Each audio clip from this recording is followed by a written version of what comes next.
अस्सलाम वालेकुम एवरीवन, अपने इस channel English language plus literature में आपको वेलकम कहती हूँ। आज की वीडियो के अंदर हम लिंग्विस्टिक्स से रिलेटेड एक इम्पॉर्टेंट टॉपिक डिस्कस करने जा रहे हैं, जो कि है जी डिफरेंस बिटवीन स्पोकन डिस्कोर्स और written discourse. One by one हम इसे एनालाइज करेंगे और इनके दरमियान जो फ़र्क है उसे डिफ्रेंशिएट करेंगे। तो चलिए बिना किसी देरी के अपने वीडियो स्टार्ट करते हैं।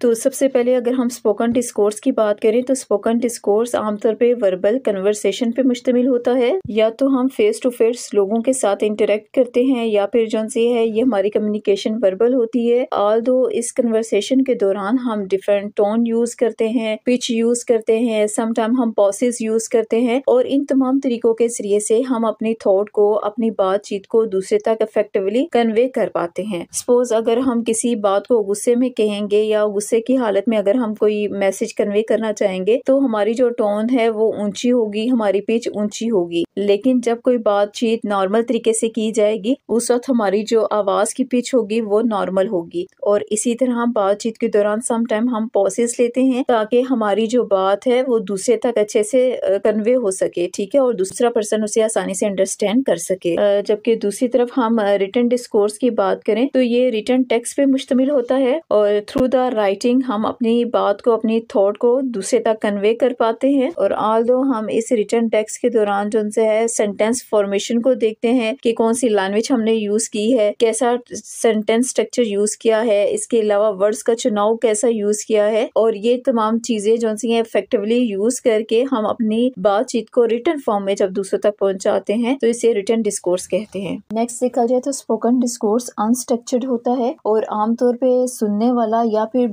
समटाइम बोलने वाले के लिए भी ये पॉसिबल नहीं होता कि वो सेम उन्हीं वर्ड्स के साथ, उसी टोन के साथ, उसी लहजे के साथ अपनी बात को सेम उसी तरह से कन्वे कर पाए, ठीक है, दोबारा से उसे रिपीट कर पाए। क्योंकि समटाइम ऐसा होता है कि बोलते हुए हमसे वर्ड्स मिस्टेक्स हो सकती हैं, इसी तरह सेंटेंस के अंदर गलती हो सकती है। तो क्या होता है कि जो बोलने वाला होता है उसी टाइम पे खुद को करेक्ट भी कर लेता है ताकि वो अपनी बात को, अपनी थॉट को दूसरे तक आसानी से और अच्छे तरीके से कन्वे कर सके। जबकि रिटन डिस्कोर्स की बात की जाए तो ये स्ट्रक्चर्ड होता है, प्री प्लान होता है। और एक आदमी जब टेक्स्ट लिखता है या रिटन फॉर्म में अपनी कोई कन्वर्सेशन करता है तो वो अपनी थिंकिंग को पहले अरेंज करेगा, अपने माइंड के अंदर उसे प्री प्लान करेगा, अरेंज करेगा। तो क्योंकि वो फिर रिटन फॉर्म में आता है तो फिर पॉसिबिलिटी होती है कि वो अपनी बातचीत को दोबारा से उन्हीं वर्ड्स के साथ रिपीट कर पाए। इसके अलावा जो रिटन डिस्कोर्स होता है वो ज्यादा पॉलिश हालत में होता है क्योंकि सोच समझ के वो लिखा जाता है, तो इसलिए वो ज्यादा पॉलिश हालत में होता है।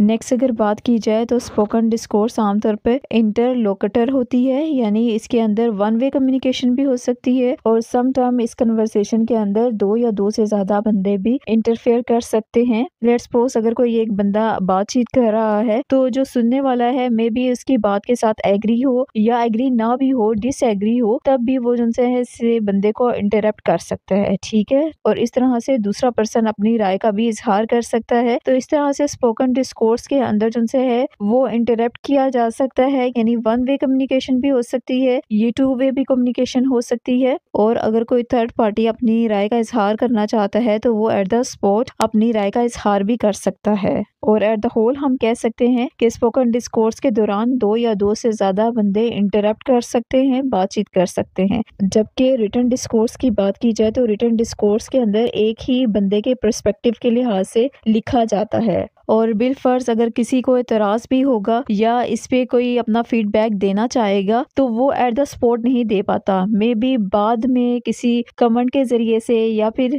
किसी दूसरे तरीके से इसका रिप्लाई दिया जाए तो बाद में इसका जो रिएक्शन है देखा जा सकता है। लेकिन एट द स्पॉट कोई भी इंटरप्ट नहीं करता बल्कि सिर्फ एक ही पर्सन के पर्सपेक्टिव से उस टेक्स्ट को लिखा जाता है, उस बातचीत को पढ़ा जाता है, देखा जाता है। नेक्स्ट अगर हम बात करें तो स्पोकन डिस्कोर्स के अंदर हमारी नॉन वर्बल एक्सप्रेशन भी शामिल होते हैं, हमारी बॉडी लैंग्वेज, हमारी आई कॉन्टेक्ट, गेस्चर, ये सारी चीज़ें जो सी है स्पोकन डिस्कोर्स का हिस्सा होते हैं और ये मिलके हमारी बातचीत में एक नया मीनिंग ऐड करते हैं, इमोशंस ऐड करते हैं। जबकि रिटन डिस्कोर्स के अंदर देखा जाए तो इसमें किसी तरह के भी नॉन वर्बल एक्सप्रेशन यूज नहीं होते। अपनी थॉट या आइडिया को कन्वे करने के लिए हमें सिर्फ और सिर्फ टेक्स्ट पे रिलाई करना पड़ता है। तो और ज़्यादा से ज़्यादा हम एक टेक्स्ट के अंदर पंचुएशन, फिलर्स वगैरह के साथ अपने एक्सप्रेशन का इजहार कर सकते हैं और इसमें किसी तरह की भी वर्बल जो एक्सप्रेशन है वो यूज़ नहीं किए जा सकते। तो इस तरह से रिटर्न जो डिस्कोर्स है उसके अंदर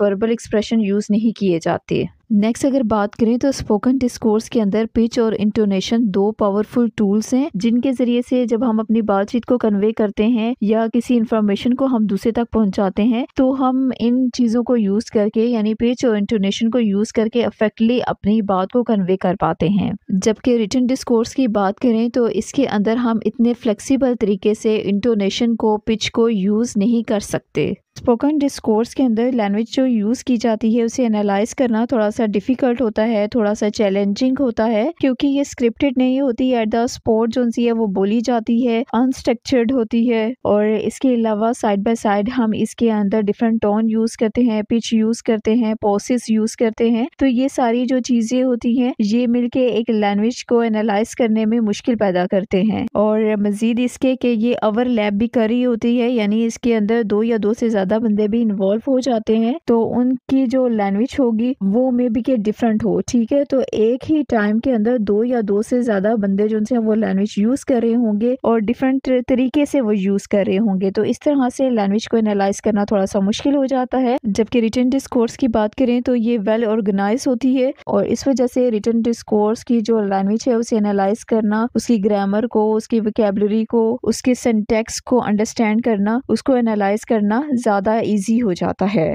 स्पोकन डिस्कोर्स के अंदर सेम उसी बात को उसी टोन में, उसी ग्रामेटिकल स्ट्रक्चर के साथ, उन्हीं वर्ड्स के साथ दोबारा से रिपीट कर पाना इम्पॉसिबल होता है। जिस तरह से अभी मैं स्पोकन और राइटिंग डिस्कोर्स के दरमियान फ़र्क को डिफरेंशिएट कर रही हूँ, लेकिन अगर मैं 5 से 10 मिनट के बाद इसी टॉपिक को दोबारा से एक्सप्लेन करती हूँ तो हो सकता है कि मेरे वर्ड्स जो से हैं चेंज होंगे, मेरा जो ग्रामेटिकल स्ट्रक्चर है, मेरा जो टोन है मे बी वो डिफरेंट हो, एक जैसी नहीं रहेगी। ऑल्दो कि इसके कुछ मेन जो पॉइंट्स होंगे वो सेम रहेंगे, लेकिन जो है थ्रू आउट सेम ऐसा ही मैं उसको रिपीट नहीं कर सकती। जबकि राइटिंग डिस्कोर्स के अंदर देखा जाए तो हम, क्योंकि वो रिटन हालत में होता है, तो हम उसे किसी भी जगह पे किसी भी टाइम में रिपीट कर सकते हैं, तो उसकी वर्डिंग्स जो सी है वो सेम एक ही जैसी रहेंगी। और नेक्स्ट अगर हम बात करें तो spoken discourse deals with all sorts of utterances. इसके अंदर फॉर्मल स्पीच, इनफॉर्मल स्पीच, अगर कोई इंटरप्शन है, इंटरप्शन हो गई, इनकम्प्लीट थॉट्स हो गए, इनकम्प्लीट सेंटेंसेस, कंप्लीट सेंटेंसेस, ये सब कुछ जो से है वो ये सब कुछ स्पोकन डिस्कोर्स में इन्वॉल्व है। While writing discourse is more concern with sentences, इसमें राइटिंग डिस्कोर्स के अंदर हमारा ज्यादातर फोकस जो है वो कंप्लीट सेंटेंसेस पे होता है, कंप्लीट उसका स्ट्रक्चर होना चाहिए। तो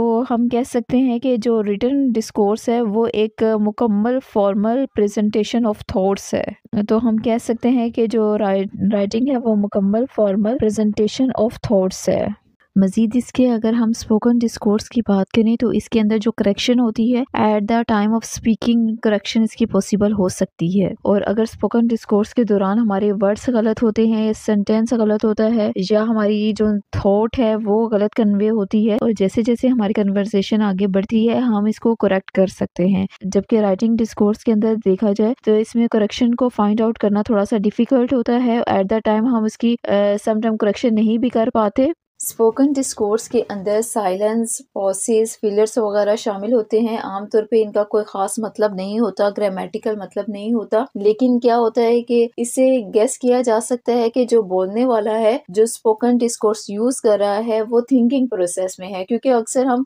बोलने के दौरान सोच भी रहे होते हैं, ठीक है, अपनी थिंकिंग को हम कन्वे कर रहे होते हैं। तो इस दौरान क्या होता है, इन फिलर्स के दौरान, इन पॉसेस के दौरान जो से हम अपने थिंकिंग प्रोसेस को स्ट्रॉन्ग कर रहे होते हैं, उसके ऊपर सोच के फिर इसके बाद हम उसे बोलते हैं। तो ये जो सारी चीजें होती हैं ये स्पोकन डिस्कोर्स के अंदर शामिल होती हैं। जबकि रिटन डिस्कोर्स की बात करें तो राइटिंग डिस्कोर्स के अंदर जो लिखा हुआ होता है उसके अंदर हम अक्सर कॉमास यूज करते हैं, सेमीकोलन यूज करते हैं और फुल स्टॉप यूज करते हैं अगर हमने सेंटेंस कंप्लीट करना हो। और इसी तरह अगर हमने एक ही सेंटेंस के अंदर दो, और इसी तरह अगर एक सेंटेंस के अंदर हमने सेम फीलिंग्स को कन्वे करना हो तो हम सेमीकोलन का यूज करते हैं। और अगर इम्पोर्टेंट चीज पर बतानी हो तो हम अक्सर ब्रैकेट के अंदर उसे हाईलाइट करने के लिए लिख देते हैं, और इस तरह से क्या होता है कि पढ़ने वाले को अंडरस्टैंड हो जाता है कि यहाँ पे अच्छा हमारा जी सेंटेंस कंप्लीट हुआ है, और यहाँ पे जो है 3-4 सेंटेंसेस है जिसमें एक ही बात की गई है, ठीक है, जो कि लिंक कर रहा है, तो हम उन सेंटेंसेस को, उन क्लोजेस को हम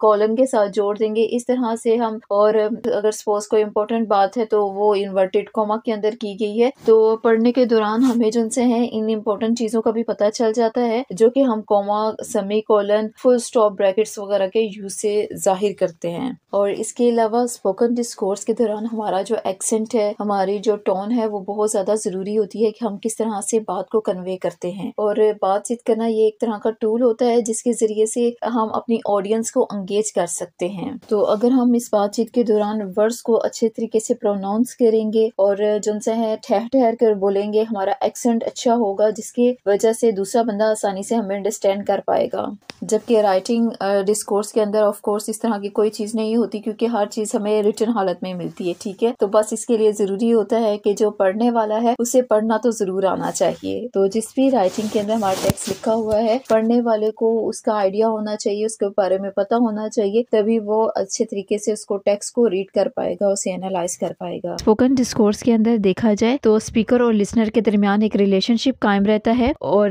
रिटन डिस्कोर्स के अंदर हम देखें तो यही रिलेशनशिप रीडर और राइटर के दरमियान में होता है, यानी जो राइटर ने जो भी लिखा है, रीडर उसी के पॉइंट ऑफ व्यू से पढ़ता है, तो इस तरह से एक रिलेशनशिप इनका कायम रहता है। इसके अलावा स्पोकन डिस्कोर्स के अंदर देखा जाए तो एक बात को जिस तरीके से बयान किया गया है, हो सकता है 5 से 10 मिनट के बाद जब हम उसी चीज को एक्सप्लेन करें तो मे बी कि वो डिफरेंट हो, वर्डिंग्स डिफरेंट हो, मे बी उसकी टोन डिफरेंट हो, लेकिन रिटन डिस्कोर्स के अंदर जो चीज एक दफा लिखी जाती है, इसे अगर हम 10 मिनट के बाद देखते हैं, एक हफ्ते बाद, महीने बाद देखते हैं, सेम उसी तरह पढ़ी जाती है, क्योंकि रिटन डिस्कोर्स जो है वो रिटन हालत में होता है, तो इस वजह से उसके अंदर इस तरह से चेंजिंग नहीं आती, जबकि हमें ये चेंजिंग स्पोकन डिस्कोर्स के अंदर देखने को मिलती है।